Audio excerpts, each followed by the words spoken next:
Hello and welcome back to my channel. If you're new here, hi, I'm Thaneeya, full-time professional artist for over 20 years. And in this video, I'm gonna show you my favorite art supplies that I've been really obsessed with over this past year. I mean, these are the things that I keep reaching for again and again because I just can't get enough of them. They're so much fun to use, and so I'm really excited to share them with you and to show you some of the art that I made with them. Now, when it comes to my favorite art supplies, the list of my true all-time favorites is really long because I've been making art almost every day since the 90s, so I've used a ton of different mediums and brands over the years that I still love to this day. But I can't include them all in this one video because then it would be like this super crazy long 5-hour video. And I'm pretty sure we don't have time for that. So instead, I'm just going to focus today on my current art supply obsessions. This is not a sponsored video, by the way. I wasn't paid to include any of these art supplies. These are just my true, honest art supply obsessions from these past few months. And I'll post links below the video to all the art supplies that I mentioned in case you want to check them out. So let's begin by talking about Neocolors. Neocolors are basically like crayons for adults. Let me show you. As you can see, they look like crayons. They're shaped like crayons. You hold them just the same way you would a crayon. So they come in these cute little tins, and I started out with 2 sets of 15. Let me show you some of the art that I made with them. So here's a cat face. I did these using Neocolor 1s, and there are 2 types of Neocolors. There's Neocolor 1s and Neocolor 2s, and I'll tell you more about them in a minute. So you can see from this cat drawing just how well you can layer and blend the colors to create textures and gradients and a lovely sense of dimension. This was so much fun to draw, by the way. Here I used white Posca paint pen to draw whiskers on top. Here's another little drawing that I did, this mushroom, and it was really fun trying to create a sense of light and shadow and some shading inside the mushroom. And this is just notes from a book that I was reading at the time. And then here are some doodles. This was fun. So I did these 2 doodles with Crayola crayons, and then here I busted out the Neocolors, and you can actually see a big difference in terms of the saturation. The blues are just much more vivid and strong than the blues here. This red is much more vivid than the reds here. So you really can tell a difference between these high-quality Neocolors versus the cheaper kids' crayons, like Crayola crayons. All right, now here's another drawing I did using my Neocolors. This is a cat owl, so it has the head of a cat and the body of an owl. So you can really see here just how vibrant the colors are and how you can create beautiful ombres and gradients. And I just love that, just transitioning from one color to another. Oh, the colors are just so vibrant with Neocolors. I just love them so much. It's one of my favorite things about them. Plus, they're really creamy. The consistency is just beautiful. So I have a couple more artworks I can show you in a different style. So this is in my sketchbook. This was done with Neocolors. And to add some of these details on top, like these circles, I used Posca paint pens. So again, you can see that you can use Poscas and other paint markers on top of Neocolors. And this was just a really fun abstract doodle that I enjoyed working on. I could show you another simple one. And then here's another fun, simple one, these groovy, colorful waves.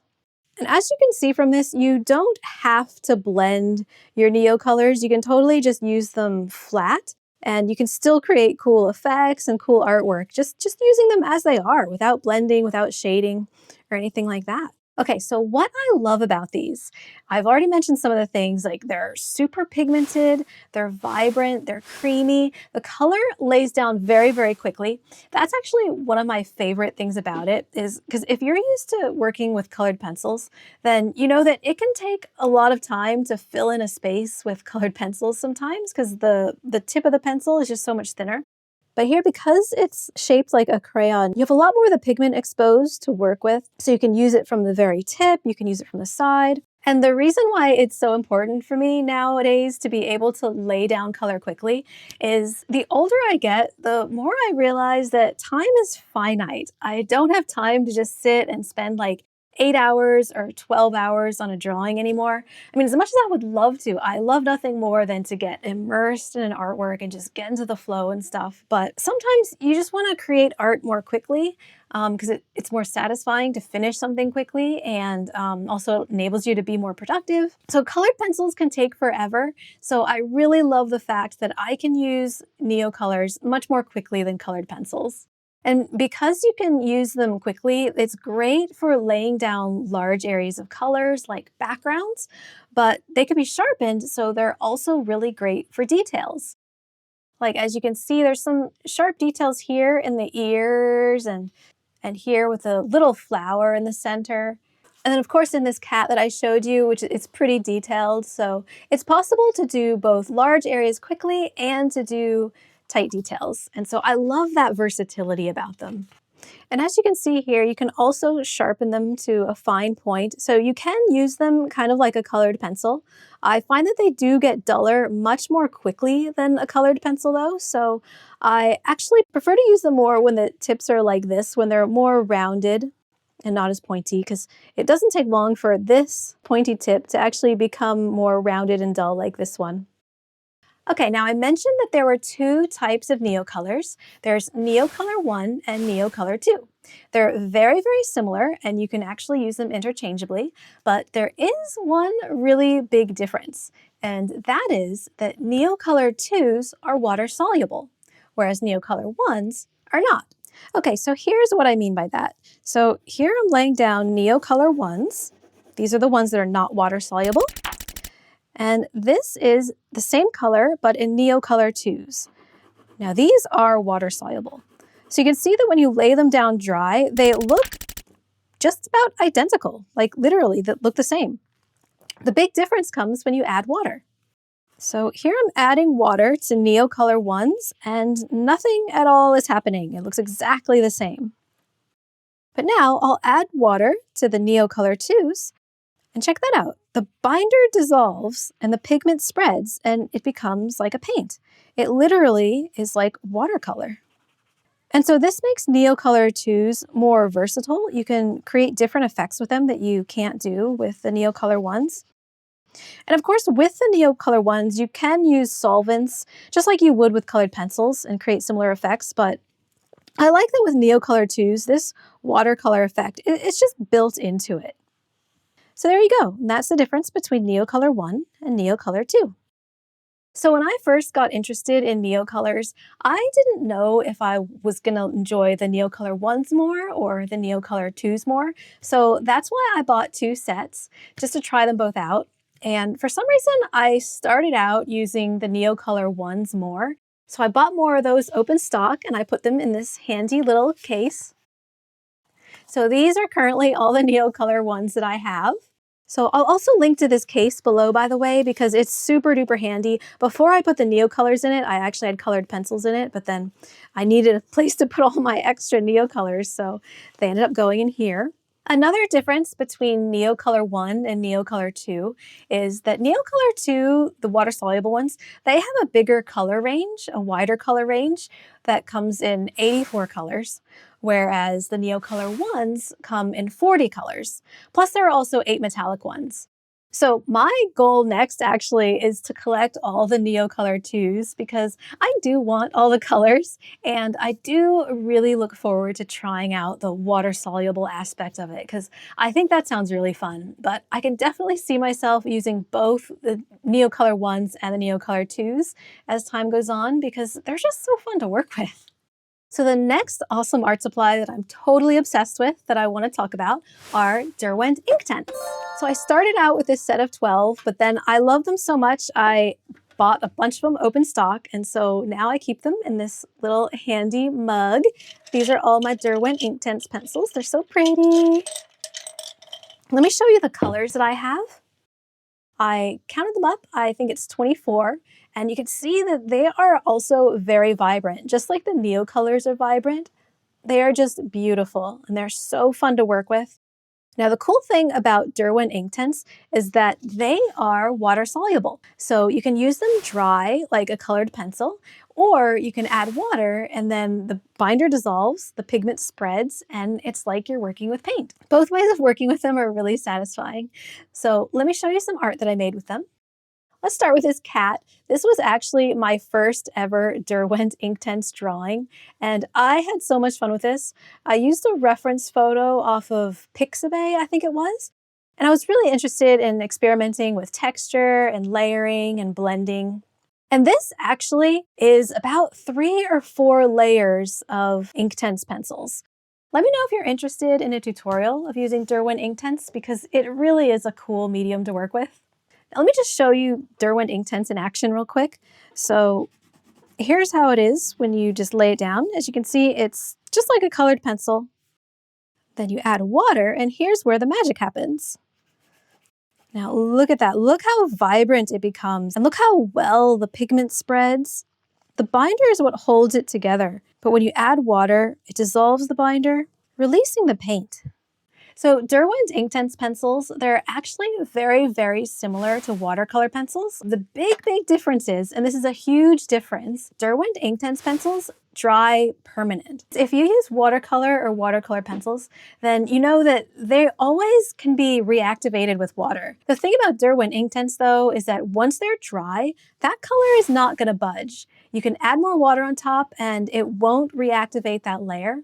And that's what I really, really appreciated. That quality is what made it possible for me to do this. And it's what made it so enjoyable because I didn't have to worry about lifting up that bottom layer of color. Instead, I was just able to keep building on top of it. And I thought that was really cool. And that's a quality that I look forward to exploring more. So here's actually the very first experiment I did with Derwent Inktense. This is in my watercolor sketchbook. And the base layer of all these shapes is Derwent Inktense. I activated it with water and then let it dry. And then I added all these details on top. And that was really fun. So this is like more Derwent Inktense on top. And then also there's some paint markers here. Another cool thing about using Derwent Inktense pencils is that when you start out using them dry and then you add water on top, the colors become super vibrant. It's beautiful. It's amazing how it just comes to life. You can see that in these autumn leaves that I painted in Australia. This was a lot of fun, and this was also one of my very first experiments with Derwent Inktense. And it's actually one of the reasons that I brought them with me on my trip to Australia, because I wanted to try something new, and it just seemed like a good opportunity, just being on a trip, seeing new things, and also trying new things with my art. And they ended up being the art supply that I actually reached for the most during my trip. So I'll show you some more of the art that I made during that trip using the Derwent Inktense, such as these kangaroos. So with these, I laid them down dry and then I added water on top. Here's some crimson rosellas, and I used these dry. At this point, I was actually afraid of trying to wet them because I didn't know how the paper would react. This red part here, that's paint marker. And sometimes I'm happy to just leave it dry, and other times I want to add water. So I like having that freedom to choose. It's like having 2 mediums in one, which is super fun. Here's some daisies, and for these I left it dry. You can see some of the texture marks here. This thorny devil drawing, I also left it dry. So you can see how when you just use Derwent Inktense dry, it's just like a colored pencil. And the colors are really strong and vibrant. And here's an example of when I added water to the Derwent Inktense. You can see it's much more smooth. It doesn't have that grainy colored pencil texture appearance. And so that smoothness can lend a real sense of realism, and it can also add a sense of dreaminess and whimsy, just depending on the style you work in and what you're going for. And here's an abstract drawing that I did with Derwent Inktense, where I added some glittery gold paint marker on top. So Derwent Inktense has been a lot of fun to use and to explore, and I can't wait to get more colors and just see what else I can do with them. Now I want to tell you about some really fun drawing surfaces. These are a bit different than your normal drawing papers, and I've been having a blast exploring them. So let me start off with stone paper. So my first venture into trying stone paper was with this notebook that I found at Barnes & Noble. I just love this cover. It's so retro and so groovy. And it's got this quote that's actually an Oscar Wilde quote. Life is far too important to be taken seriously. I just love the vibes of this thing. So I pulled it off a shelf and opened it up. I touched the paper and it is just so smooth and it has a certain quality that's just very different from other papers. And as a drawing surface, this paper is amazing. Let me show you this cat I drew again. So this is on stone paper. And so as you can see, you can do lots of layers and blending, and it just blends like a dream. Another cool thing about this paper is that it erases really easily, at least with the mediums that I tried in it. And so that's always really handy because some drawing papers, you can't really get back to the white of the paper. There's always going to be a tint left behind. So I love that stone paper is a bit more forgiving in that sense. So one thing that I always do whenever I get a new drawing paper is I test it with all my favorite media to see how they'll look on it. And they all took to this paper quite well, I think. Now, in terms of this specific notebook, at first I wasn't quite sure how I felt about the paper being gridded because I really would have preferred the paper to be blank. But because I love the cover so much and beggars can't be choosers, I bought it anyway. And to my surprise, I actually didn't mind the grid at all. And I've actually grown to like it because it means I can just let go of my perfectionism and it kind of gives me this sense of freedom. It's like there's something already there on the paper. And so I feel more free to explore and be creative and not worry about the final product in a way. It's much more about the process when working on this kind of paper, which is actually pretty cool. So after getting inspired by this notebook, which I think is more meant for note-taking as opposed to art, I decided I wanted to try a stone sketchbook that's meant for art with blank pages. So I got this. This is a sketchbook by Etched. And here's some of the drawings. I'll talk about that in a second. First, I'll talk about the paper. It's very, very similar in terms of the bendiness as to the other notebook, but this paper is a little bit thicker. I guess that's because it's meant for art. And I like the quality of this paper too. It's really, really good. And first, let me show you my test page. Because like I said, I love doing tests. So you can see all the different things I tried out here, like gel pens and colored pencils. These are the Derwent Inktense pencils that I swatched, using them both dry and then adding water. And then here, some Sharpie paint markers. Now, the thing about stone paper is that it's actually waterproof. So, of course, me being me, I decided to try using some water-based mediums on them, like the paint markers and like the Derwent Inktense, because I was just curious, like what does it mean that it's waterproof? Does it mean that things will never ever dry? Or can I use wet medium on them? So that's what I was experimenting with. And to my delight and surprise, you can use wet media on it to a degree, but with one caveat, and that is that certain wet media will never truly dry. Like, here's a drawing I made of my boots, and I did this using alcohol markers with a little bit of paint markers on top for the laces. And over here you can see like a ghost image, and that's from the sketchbook being closed and then the drawing rubbing up on the other side of the page. So that is something to keep in mind if you want to use wet media on a waterproof surface. And speaking of Derwent Inktense, here are some monster cupcakes that I drew using Derwent Inktense. You can see this one's not finished yet, but I definitely will finish it someday. And so with these, I started out using them dry, and then I decided to try adding water, and it works. They dried well enough. The only thing is, because the paper is waterproof, it takes a long time for the water to evaporate. So I would draw, and then I would add water, and then I'd have to wait for it to dry. And meanwhile, I just couldn't do anything else in the sketchbook. It just had to sit there. So it wasn't the most practical thing. And I think that's why I didn't finish this one, haven't finished it yet, just because I got tired of waiting. And a similar thing with this page, this Go Deep, this is alcohol markers and paint pens. So this part here, these letters were done with alcohol markers, and you can see it doesn't sink into the paper as it does normal paper. It looks kind of weird. So I don't think I'll be using alcohol markers on stone paper anymore. But it was worth experimenting with. It's really great paper for sketching on though, like these little gnome sketches that I did. This is just with Prismacolor colored pencils. Here's another little abstract doodle that I did. This was done using Posca wax pastels with paint markers on top. The next surface I want to tell you about is Dura-Lar. So I showed you this cat owl drawing earlier, and I did this on Dura-Lar. And the cool thing about Dura-Lar, what makes it different from other drawing surfaces, is that it's see-through. I mean, check this out. You can see my hand through it. And because it's see-through, you can see the art on the other side of the paper, which means you can use one side as an underpainting, for example, and then flip it over and then add more detail and shading on top. So you can actually see that here, where, see, for most of the drawing, I actually did shading and gradients on both sides. But by the time I got down to here, this was near the end of the drawing, I thought, I want to see what it looks like if I do more like flat coloring on the back side and then flip it over and then add the shading and highlights on the reverse side. And I really enjoyed that process. I think it saved a lot of time because the other side was like an underpainting, and then on this side, I put the final details.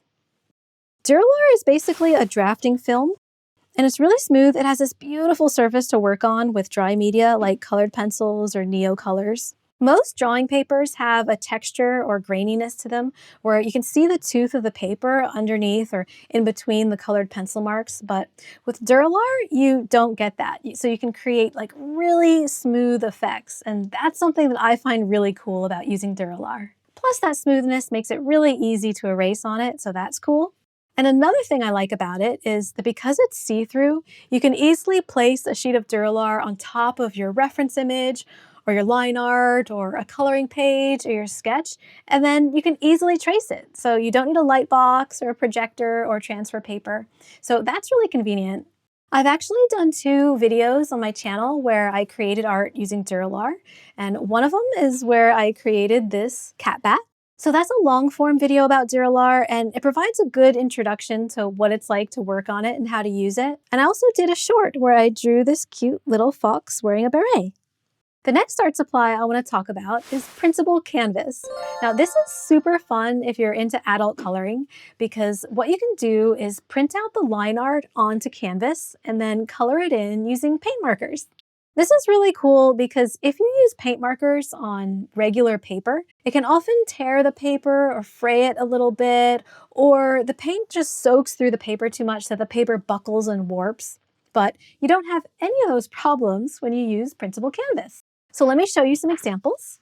This is from my set of printable Whimsical Worlds coloring pages that I printed onto canvas, and I colored it in using paint markers. I used a variety of different paint markers in this. I used Posca, I used Ohuhu and Montana, and also Sharpie. And here's another artwork that I did on canvas, on Printable Canvas. This is from my set of printable Super Groovy coloring pages. And you can see I also had a lot of fun adding 3D paints to this surface, especially these glitter paints. Don't know how well the camera picks them up, but they are super sparkly in real life. So I know this artwork looks done, but I'm actually not done. I've got further plans for this. I'm actually going to cut it out and then glue it onto this circular canvas that I have. I think that would look really cool because it's just the right size to go on this canvas. So I'll show you how that looks later, someday in a future video maybe.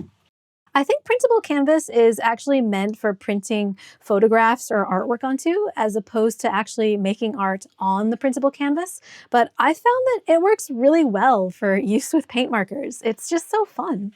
Here's some artwork that I started but haven't finished yet. And then these are 2 artworks on Printable Canvas that I did actually many, many years ago. And I bought this printable canvas from Michaels, so I can't remember the brands that they are or anything. But you can see it has more of a natural color to the canvas, and you can see the texture. Same with this one. Whereas the one that I'm going to link to below, it's white. I think it's primed, so I think it's been gessoed. The texture is much smoother and it's brighter, so it means your colors are really going to pop when you use this printable canvas. So if you want to have some more fun with your coloring hobby, then Printable Canvas is definitely something worth checking out because it's different than using regular paper, and it's especially great if you like using paint markers.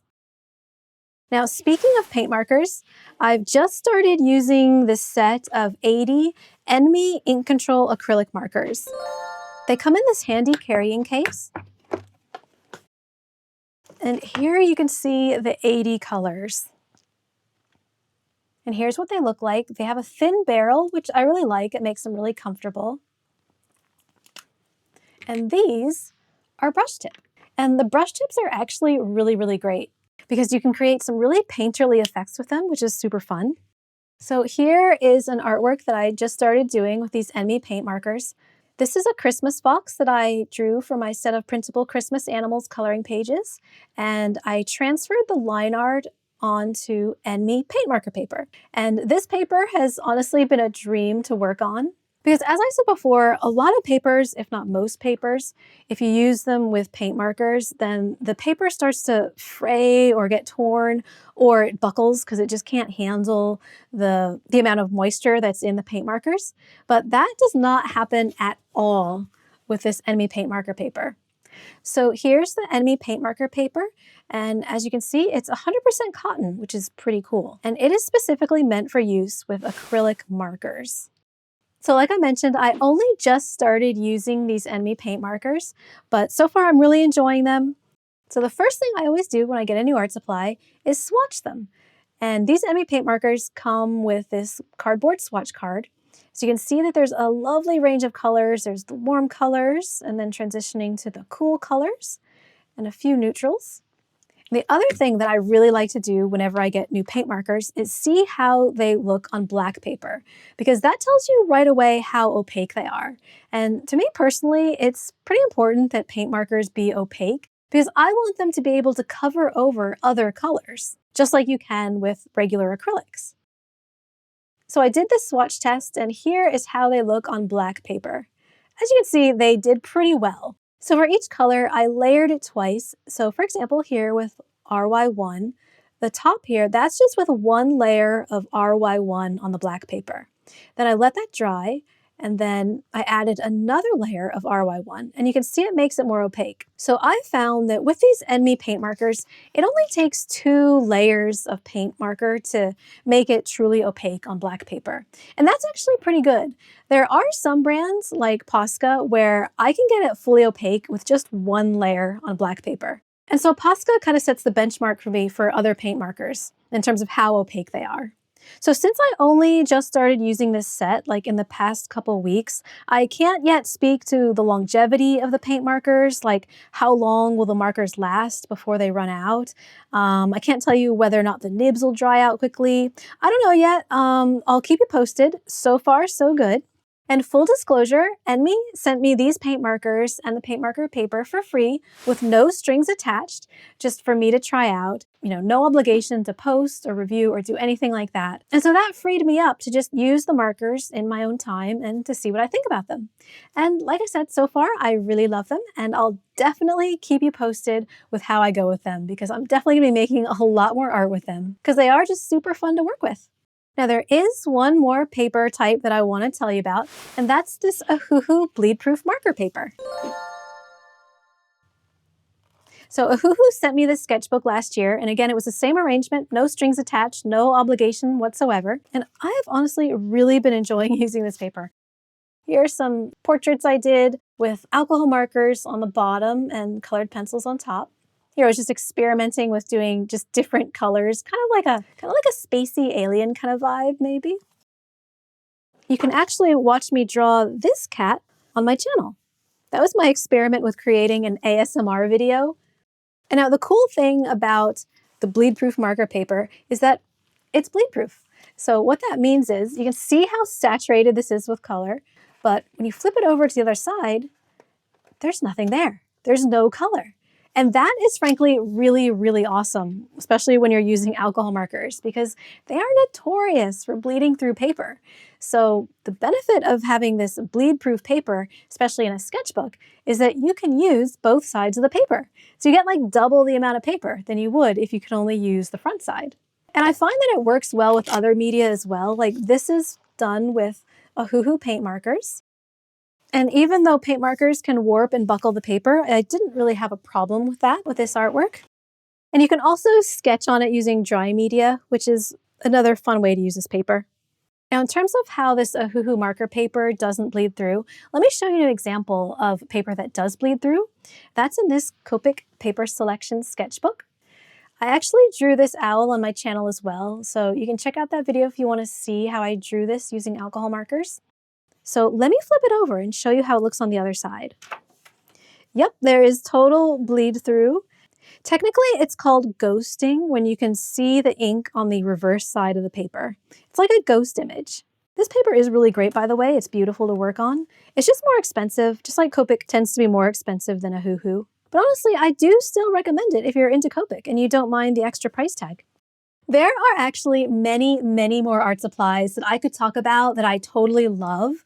So if you enjoyed this video, let me know if you would like to see more videos like this, where I talk about my favorite art supplies and show you some of the art that I made with them. And I'd also love to hear from you and find out, what are your favorite art supplies that you've been obsessed with lately? Because I was actually inspired to buy Neocolors after someone commented on one of my videos, the Crayola Crayon video, and they told me that I should totally try Neocolors because they thought I would just love them. And so I did. I was curious about what Neocolors were like, and this commenter was totally right. I love the Neocolors. So thank you so much to the person who suggested that I try them. So I would love to hear from you and hear what art supplies have got you totally excited these days. And this is my first time filming this kind of video here in my art room. So if you want to have a look around, I actually filmed an entire art studio tour where I open up every drawer and show you what's on every shelf and tell you stories and background behind all the art supplies and knickknacks. So if that sounds like fun to you, then check it out and I'll see you next time.